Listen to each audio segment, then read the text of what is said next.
Hello दोस्तों, veterans नमस्कार। मैं दीवान सिंह। आपको पता है कि संसद में रेगुलेशन 1995 पर एक भ्रामक वक्तव्य संसद में दिया गया और जब तक ये लोग इसको माननीय सुप्रीम कोर्ट में यूज करें, हम आपसे चाहते हैं कि आप वित्त मंत्री को एक छोटा पत्र लिखें या आप अपने ईमेल के माध्यम से भेजें कि जो वक्तव्य दिया गया है ये बिल्कुल आउट ऑफ कॉन्टेक्स्ट है, ये सही नहीं है। इसका थोड़ा सा प्रारूप मैंने बनाया है, आप अपने हिसाब से भी भेज सकते हो इनके पास, जिससे इनको पता चले कि इसका बेहद विरोध हो रहा है और ये संसद में दिया गया एक भ्रामक बयान है।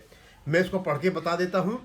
विषय: बैंकिंग कर्मचारी पेंशन विनिमय 1995 के अंतर्गत पेंशन अपडेशन के संबंध में संसद में दिए गए भ्रामक वक्तव्य के संदर्भ में स्पष्टीकरण।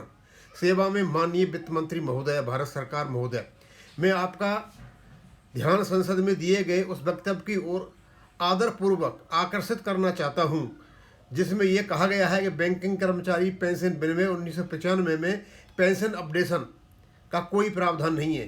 पूरे सम्मान के साथ निवेदन है कि उक्त कथन का इन विनियमों के प्रावधानों के अनुरूप प्रतीत नहीं होता। ये निवेदन है कि बैंकिंग कर्मचारी पेंशन विनिमय 1995 का विनिमय 35/1 पेंशन निर्धारण तथा उसमें संबंधित लाभों के लिए एक स्पष्ट आधार प्रदान करता है। आगे ये भी उल्लेखनीय है कि इस विनिमय में वर्ष 2003 में उपयुक्त संशोधन किया गया था और जब इसे विनिमय 56 के साथ पढ़ा जाता है तो ये पेंशन लाभों के संशोधन अथवा समायोजन के लिए आवश्यक वैधानिक आधार प्रदान करता है।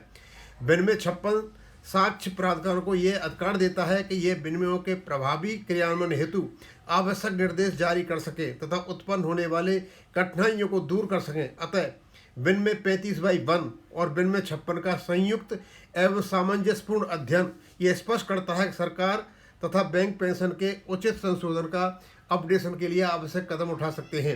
ये भी उल्लेखनीय है कि भारतीय रिजर्व बैंक में ऐतिहासिक रूप से वेतन संशोधन के साथ पेंशन अपडेशन का सिद्धांत अपनाया जाता रहा है और बैंकिंग क्षेत्र में भी प्राय इसी मानक का अनुसरण किया गया है। इसलिए बैंक पेंशनरों के बीच यह व्यापक धारणा रही है कि पेंशन अपडेशन आरबीआई की तर्ज पर दिया जाना चाहिए, जिसमें सेवानिवृत्त कर्मचारियों के साथ अन्याय और समानता बनी रहे। उपरोक्त प्रावधानों के प्रकाश में यह कहना है कि पेंशन अपडेशन का कोई प्रावधान नहीं है। संभवतः अनजाने में इन विनियमों की वास्तविक कानूनी स्थिति के बारे में भ्रामक स्थिति उत्पन्न करता है।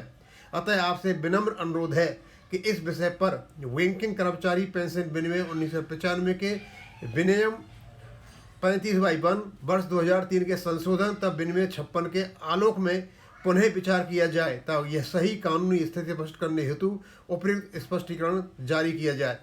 देश भर के बैंक पेंशनर इस दीर्घकालिक मुद्दे के आरबीआई की तर्ज पर पेंशन अपडेशन के न्याय संगत समाधान की आशा रखते हैं। धन्यवाद।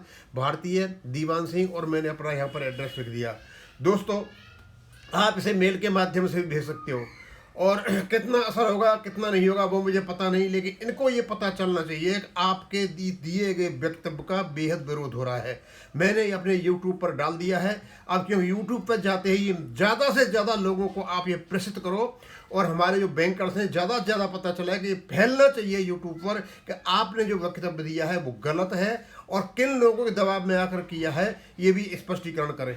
अब मैं ज़्यादा इस पर कुछ नहीं कहूँगा, ये काफ़ी कुछ मैंने वीडियो बना दिए और भी हम वीडियो बनाते रहेंगे, लेकिन 12 तारीख को आपकी सुनवाई है। आज 10 तारीख हो चुकी है और मैं इसको अभी जो भी टाइम हो रहा है 7:55 7:30 सवा 7 तक मैं इसको डाल दूंगा और 7:15 के बाद ये पूरे देश में फैलना चाहिए।